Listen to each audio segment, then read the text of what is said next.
So my aim is to give you a bit of an overview of some of the skin conditions that affect the peri-ocular skin, and for you to start having some knowledge about how to start managing those conditions. So just some really simple steps. The advantage to the skin around the eye is that, one, we don't have many treatments that we can use there, so there's not too many things to learn about. And the other good thing about that area is that although there's lots of different skin conditions that affect it, they're all often treated in pretty much the same way, as you'll see. So I'd like you to try and understand some of the different treatment options, and then some of the scenarios you might come across when referral on to dermatology would be helpful for the patient, and some of the things that we might be able to offer. So I'm going to cover some of the really common things. Mainly eczema, seborrheic dermatitis and psoriasis, a little bit, just a word on rosacea, and then I'm going to go through some of the more unusual different conditions like milia, some autoimmune conditions, vitiligo and alopecia, and then some rare but kind of interesting things like dermatomyositis and an infantile haemangioma. So eczema is the first one, and I'm going to sort of talk most about this because it's the most common periorbital skin condition that you'll see. Eczema is a huge disease, loads of different spectrum of severity. The sort of classic appearance is this kind of flexural, red, scaly skin, which tends to present in childhood. They might also have a background of asthma and hay fever and other atopic conditions. And it is very, very common. And when we talk about eczema and dermatitis, those are really, sort of interchangeable terms. I wouldn't be sort of too, particular about which one. It just means kind of inflammation of the skin. And eyelid eczema is something that we see a lot referred up to the clinic. The eye area is naturally quite dry. There are not many oil-secreting glands there. It's a thin skin, so anything that's kind of irritant can quite easily penetrate that area. People tend to rub their eyes when they're tired and have dry, itchy skin. Aeroallergy, just a quick word on that. So things like grasses and pollens in the summer, these are all things that can cause irritation in that area. And I'm going to talk a bit about contact allergy. So contact allergy on the skin, in dermatology, we think of it in sort of two different groups. So one group is irritant. So these are things that, substances that will almost irritate anybody's eyelids. So these are things that I've listed here, like various soaps and cleansers, and that includes even all the kind of ones that often say that they're hypoallergenic, or they don't have many ingredients and simple and those sorts of things. Chlorine from swimming pools, any sort of cosmetic type product around the eyes, sunscreens, face paints, and creams. And often the problem is the preservatives in creams, and I'd include in that even things that we prescribe. So these are things that would cause anybody's eyelids to become irritated. But then there's also a smaller group of people who have a genuine type 4 contact allergic reaction. So they have become sensitized to a chemical, to some kind of irritant, some kind of allergen, and they develop this kind of red, weepy rash that can just, in some patients, just be around the eyes. Sometimes they're covered in eczema elsewhere, and sometimes it is just localized to the periorbital skin. So the ones that we pick up most commonly, so these are ones where we sort of patch test people and we're picking up allergies. Nickel is nickel is the number one for anywhere. And you might also see nickel allergies. Most glasses frames contain nickel. Sometimes we see people who have allergic reactions just over the tops of their ears and even around their nose. So nickel can be very troublesome. Fragrance is probably the second most common out of that list. And there's so many products that contain fragrance. Even products that say they're fragrance-free sometimes have things in them that are actually covering other fragrances or other sort of undesirable fragrance that would be in that product. Nail varnish is very particular for the periorbital skin. You can imagine people, rubbing their eyes. So some of the chemicals in nail varnishes do cause problems. PPD, which is permanent, most sort of dark permanent hair dyes, And you can also get that in kind of like black eyelash dye can be effective in that area. Rubber compounds, as I said before, from kind of goggles. Preservatives, again, most creams, to allow them to have any kind of shelf life, have lots of preservatives in them, like parabens, and people can become allergic to them. Lots of eye drops as well, particularly things like benzalkonium chloride causes lots of problems, and also contact lens solution. So there's a huge spectrum of things that the periorbital skin is exposed to, and this group of people have a genuine allergy to that and would benefit from patch testing. So the management, and this will be quite repetitive because the management of most skin conditions around the eye, as I said, is pretty similar. The main thing we would say to them is they need to avoid using any kind of soap or cleansers, or particularly cleansing wipes, because they cause huge amounts of problems with the skin. All kinds of soaps are really damaging to the skin. So we'd tell them to avoid anything like that. If they can, avoid perfume products and makeup, although not everybody will comply with that. So once they've avoided that, to substitute in, so to give them something to wash with, we recommend various soap substitutes. So the classic ones that you see that people often have are those green bottles like Dermal 500. QV Gentle Wash is another one that we quite often give.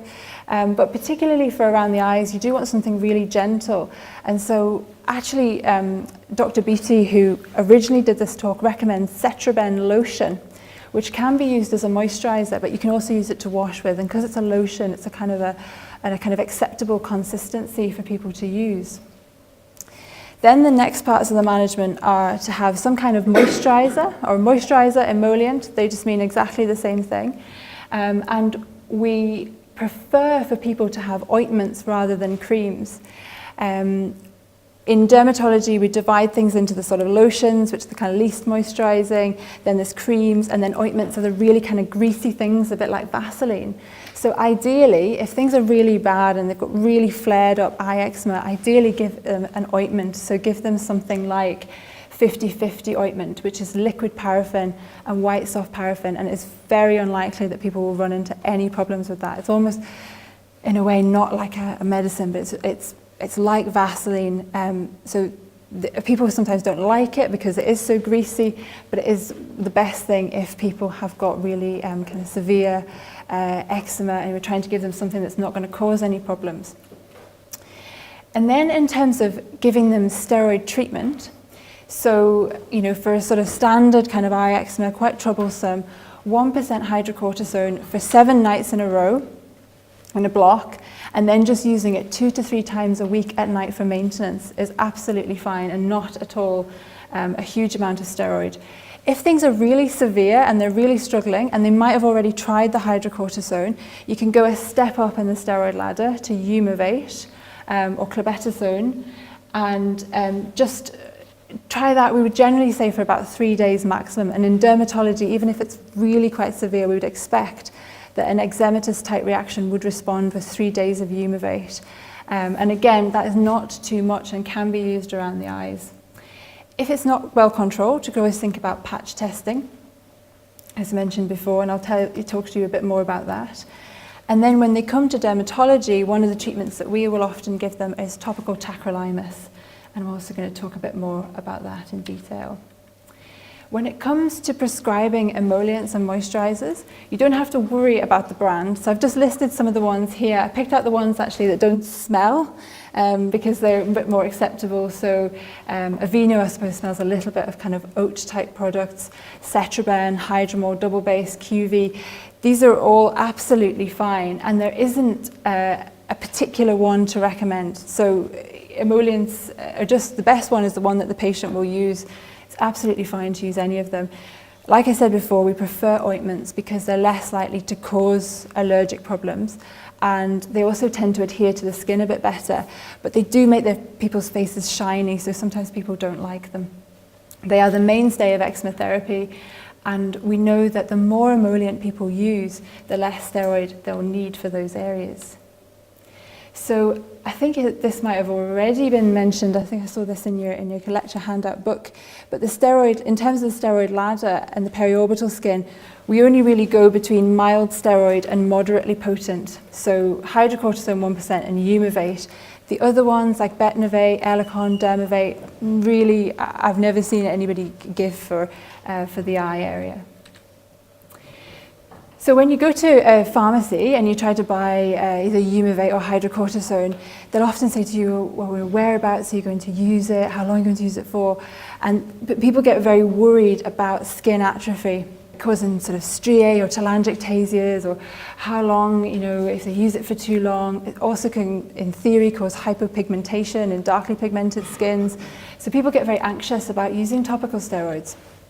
But actually, we're obviously a lot more relaxed about it in dermatology.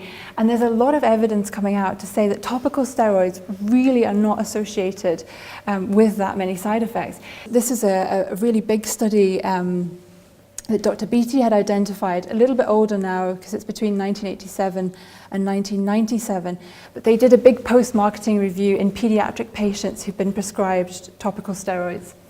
And they found that only 1% of all of these children had had any kind of adverse effects. And of those, 15%, only 15% were actually striae or skin atrophy. So it was a very, very small number.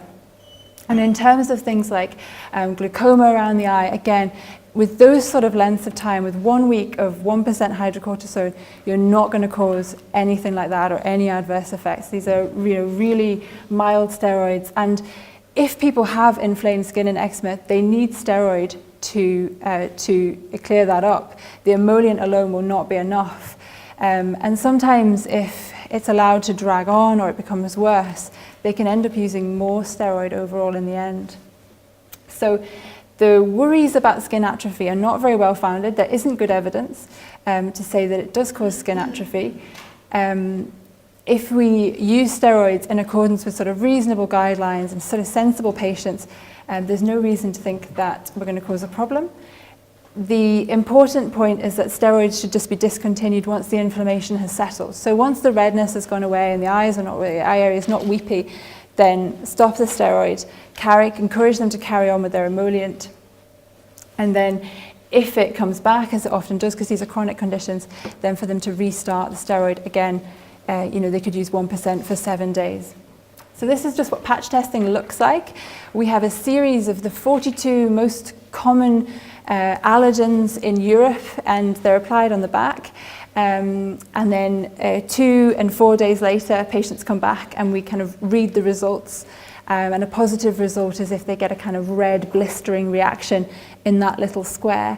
And we can also tailor it a bit to the patient. So if they think that they are allergic to certain types of makeup, then we can do like a facial cosmetic series, or we can even, if it's a particular like a contact lens solution, then we could in theory try and test them to sort of certain components to that, and we can kind of tailor it a bit.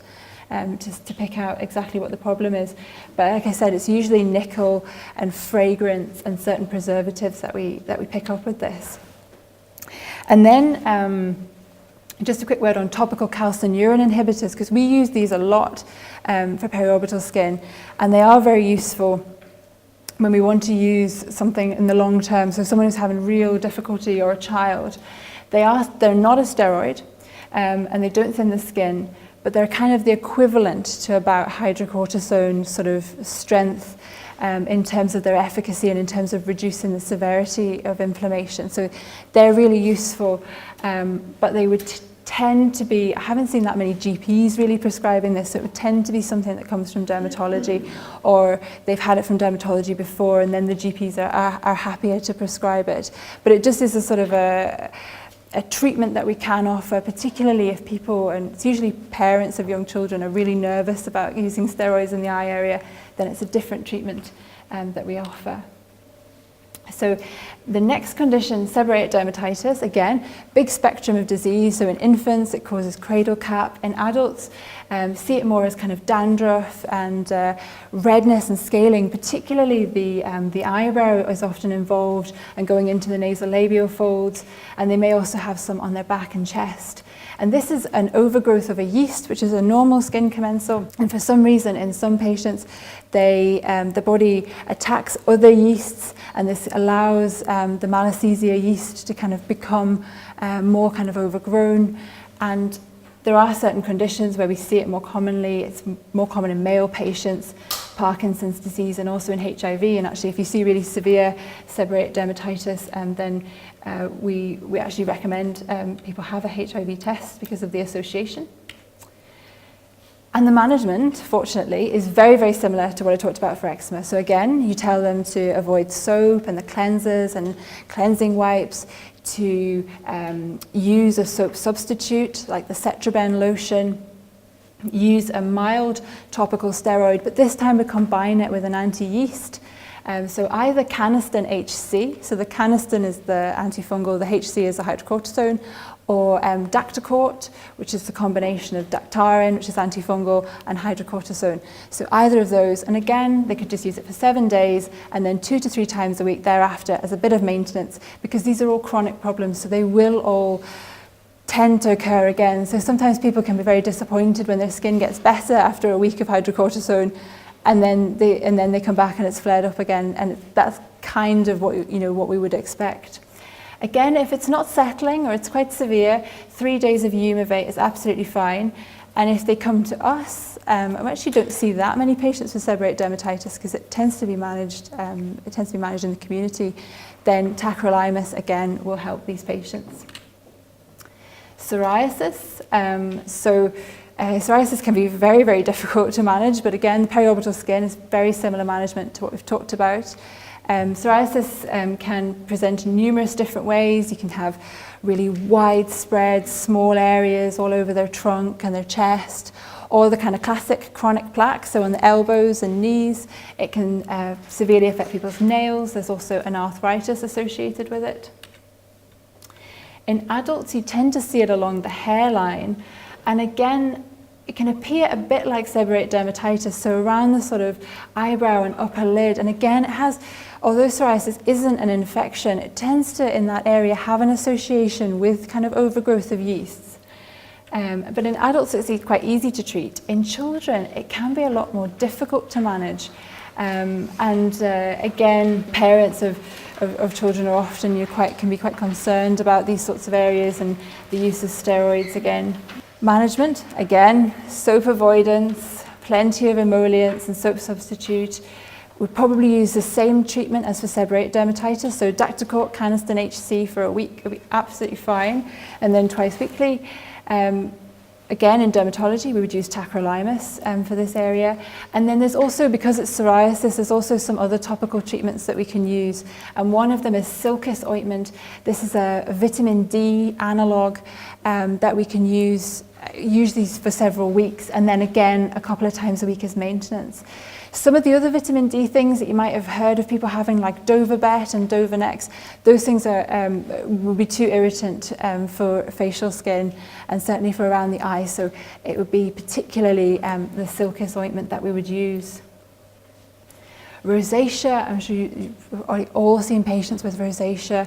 It's really common. The classic patient is the sort of 30 to 50-year-old pale-skinned female. They have a tendency to flush very easily, and then eventually over time they get very kind of persistent redness. They also have a kind of acne type picture, and you can have more of the other, you can have more of the flushing or more of the acne. And the classic things are things like spicy food and sun and alcohol that trigger it. And I won't say too much about ocular rosacea because I'm sure actually you probably treat a huge amount more than this than we do. But often the severity of the skin can be quite unrelated to the severity of their eye disease. So it's worth kind of thinking about if you see someone who's got quite severe eye disease, that it might actually be part of that rosacea spectrum rather than it being anything else. Just a couple of things to look out for now. So moving away from rashes, BCCs are, or rodent ulcers is a sort of colloquial name, are a type of localized skin cancer.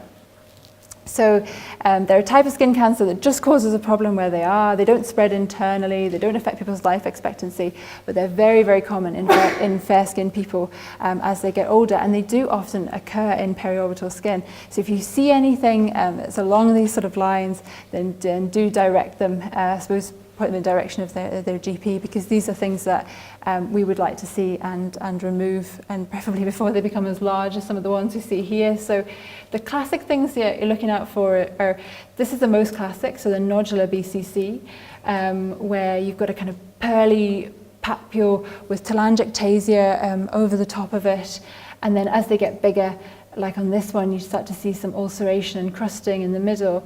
And from experience, patients will always say that it's where their glasses, just where their glasses rest, and they've left it for 6 or 8 months because they think it was just where their glasses are. So it's worth thinking about. And some of them are much more subtle. So this one is a morpheic BCC, and it's got a kind of almost sort of scar-like appearance. So anything on that sort of spectrum, then do point them our way. Milia, just a brief word, because patients are often quite preoccupied with this. Periorbital skin's more susceptible than other areas. It's associated often with eczema. Ideally, try and encourage them to leave them alone. A lot of them will clear it by themselves. And when you try doing things like manual expression and electrodesiccation, then you can just end up with scarring. So ideally, just encourage them just to leave them be. And then, so just to finish off, a few kind of more unusual but quite interesting conditions that affect periorbital skin.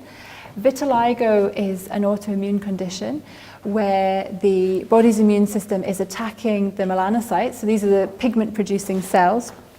So you end up with depigmented patches on the skin, and it has a particular kind of predilection for around the eyes. These have a much more of a cosmetic impact in darker skins and Black and Asian patients. In Caucasians, it can actually be quite subtle skin changes. And they can also cause this leukotrichia. So this just means basically that the hairs within the areas of depigmentation are also depigmented because you have melanocytes in your hair follicles that produce your hair pigment. And in terms of treating this, we don't have any good treatments at all for vitiligo, and it hasn't really moved forward a huge amount. On the body, we will try really potent topical steroids for a period of several weeks. And we can try light therapies as well, but generally we tell them at the start that we don't have anything that works particularly well for this. Around the eyes, we go back to the tacrolimus that we seem to use for everything, but that can be quite helpful, and actually they've probably got more chance of repigmenting in the eye area than anywhere else. And because they're pale skinned and they now have sort of zero protection because their melanocytes have been destroyed, we recommend a really high SPF sunscreen. Another autoimmune condition, Alopecia Areata. This is, again, another one that affects 2% of the population. And this time the immune system is directing its response against the actual hair follicle. So on the head, it's those typical sort of completely bald, well-circumscribed patches with not very much inflammation in those areas. If you lose all of your scalp hair, that's totalis, and if you lose all of the body hair, that's universalis. And what patients are often quite distressed by is the loss of eyebrows and eyelashes, which can really change the way someone looks. Again, it's very different treatment in different areas. So on the scalp, we would use really super potent steroids. We try to create some kind of irritation, inflammatory reaction to try and provoke hair to regrow. So we use things like dithronol, which is actually used in psoriasis. It's quite irritant.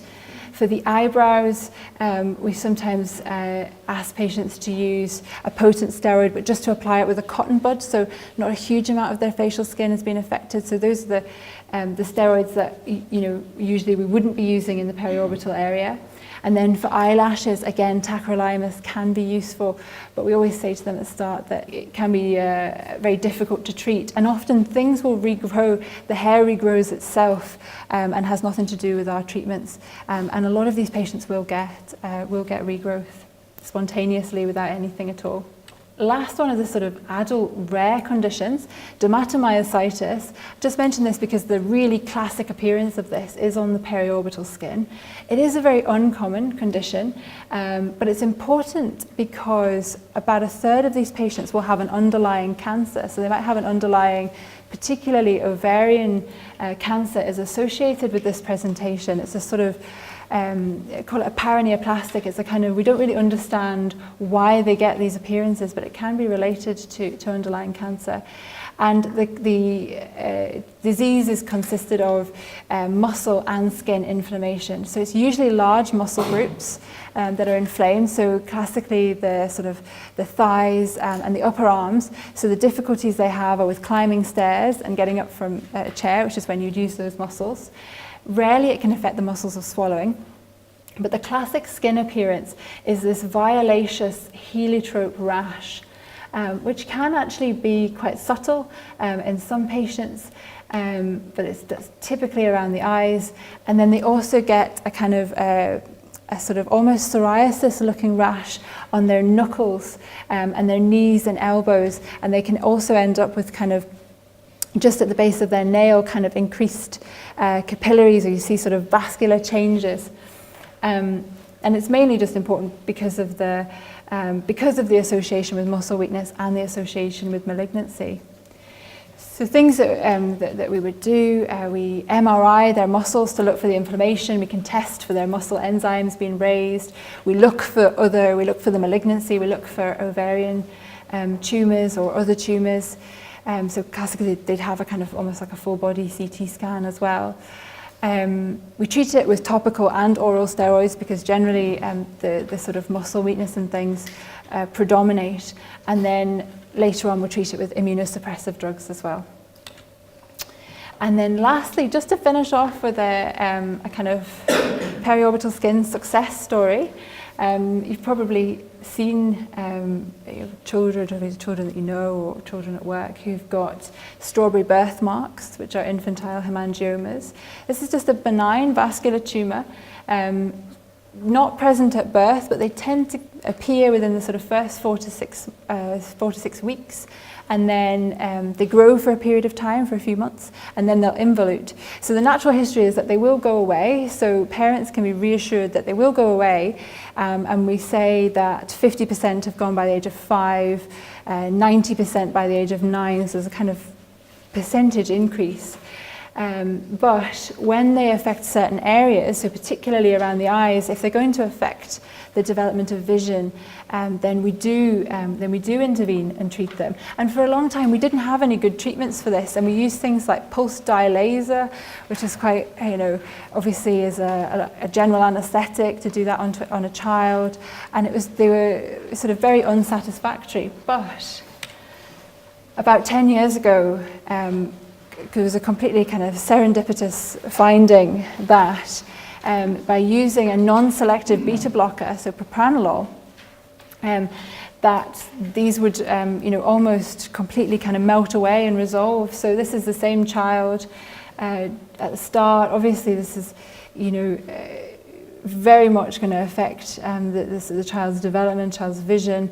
And then even just hours after they've been given Propranolol, these often improve. So by 7 days, it's already improved greatly. By 6 months of age, it's nearly completely clear. And then by the time it's stopped, then he's had a really good result. So this has been a really good success story in terms of treating these.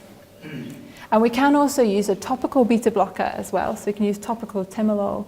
And you see, again, there's something that's quite significant, possibly not going to go into the kind of line of sight, but important to treat nonetheless. And other ones we treat are if they're on the tip of the nose. Sometimes if we see them on the neck, it can mean that the larynx is actually involved, or they can also have them within the liver and kind of internal organs as well. So they kind of need a bit of an investigative workup, but that's one of the ones where we have found good treatment. So just to sum up, lots of different skin conditions affect the periocular skin and have sort of particular effects in that area. You can't really go too far wrong by telling them to avoid soap and to use something that isn't soap to wash with, so soap substitutes, getting them to use lots of emolients, and then sort of milder end of the spectrum topical steroids. I would encourage you to worry less about telling people about using topical steroids, because we really don't have that much evidence that they do thin the skin or cause glaucoma or any of these other side effects that we classically have worried about. And I just hope that you could start to recognize some of the more unusual things around the eye and just kind of point them in the way of us, so that we can remove any skin tumors and help with patch testing or anything that kind of would help in terms of things that we offer that are maybe not available in the community. And that's really the end of my talk. I'm happy, like I said, happy to answer questions about the skin, but the eyes would rather be kind of left alone. So the question is about using wipes and different cosmetics, and what different cosmetic companies also claim. Wipes generally as a whole, I couldn't recommend any of them, to be honest. They all tend to have quite a lot of preservatives in them. There was recently a big spike in contact allergy that has been particularly attributed to mesothiazolinone, which is in lots of wipe products. It's also in paints and lots of other things. But wipes in particular, I think, would be something for patients, even if it's not so much the eczema, but any sort of eye irritation, would tell them to avoid. All cosmetics and even the creams that we prescribe will have some preservatives in them, and some will suit some patients and others not. I guess I would just steer them away from sort of the kind of complex things that sort of department stores that might have, that basically anything that smells nice will have a fragrance in it, so they would try to avoid that. And people often go on about simple products. Simple products are not that simple. They've got quite a lot of things in them, and ideally going back to the sort of ointments like 50-50 and trying to go for things that are just very, very bland. The blander the product, the better. I think they can get, you can buy things like Cetraben and QV and Aveeno over the counter, and those are things that we'd all be happy to prescribe. Aveeno particularly is popular with patients, although it is more expensive for GPs to prescribe, so sometimes there's a little bit of, formularies don't necessarily allow that as the first choice, but those are the sorts of things that we would go for. Patients in with horizontal cuts along the lines of the folds in the eyelashes, is that eczema? Horizontal cuts, yeah, like split. Like kind of erosions. It could happen in an eczematous process, because you do start to get kind of fissuring like you sort of see on, on people's hands if it was severely affected. For that, it's quite tricky because sometimes steroid creams might sting. Again, I would go back to they mustn't use soap, lots of emolients to those areas, greasy emolients, until things have settled down a little bit, and then trying some steroid cautiously on that kind of picture. But telling them that it might sting a little bit to start with. Even the emolients might actually sting if the skin is kind of broken down, but for them to try and persist with it.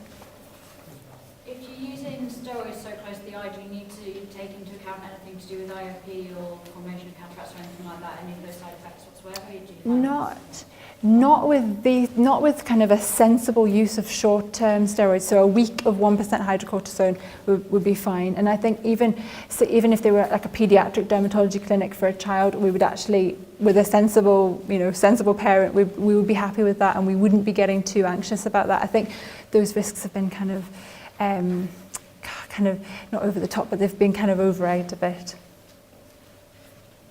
Yeah, well, look, would you be quite happy with us saying to a patient, eyelid eczema to go and get a bit of hydrocortisone from the pharmacist, or would you say it would be better just to send them to the doctor? I think particularly if they've already got a background of eczema and they can tell you that, and it just looks, very classic, like they've got, red scaly eyelids, I think it'd be absolutely fine to say, try the hydrocortisone for a week and the emollient, and I think that advice could easily come from yourselves. I think if it carried on for a long time, or it was clear that it could be certain products involved, then that's when sort of dermatology might be able to kind of delineate that a bit more. But I think it would be absolutely reasonable. I wouldn't think that there's sufficient worry or risk involved with a week of hydrocortisone that there'd be any problems. I think For things like Umivate, sometimes it's a bit of a judgment of how sensible they are. So, it will tend to work. So you don't want them to kind of keep using it. It has to be kind of clear that something is, that Umivate is just for the kind of 3 days or less.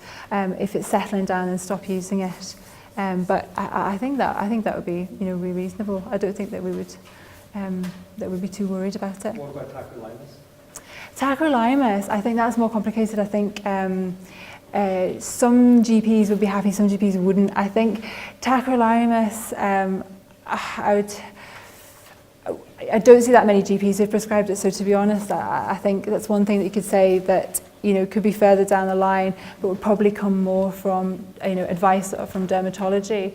Again, it could be discussed over the phone with dermatology, and to say that's absolutely sounds reasonable, but you kind of want to have quite a firm diagnosis to start using tacrolimus. Well, thanks very much, Laura. That was very, very good.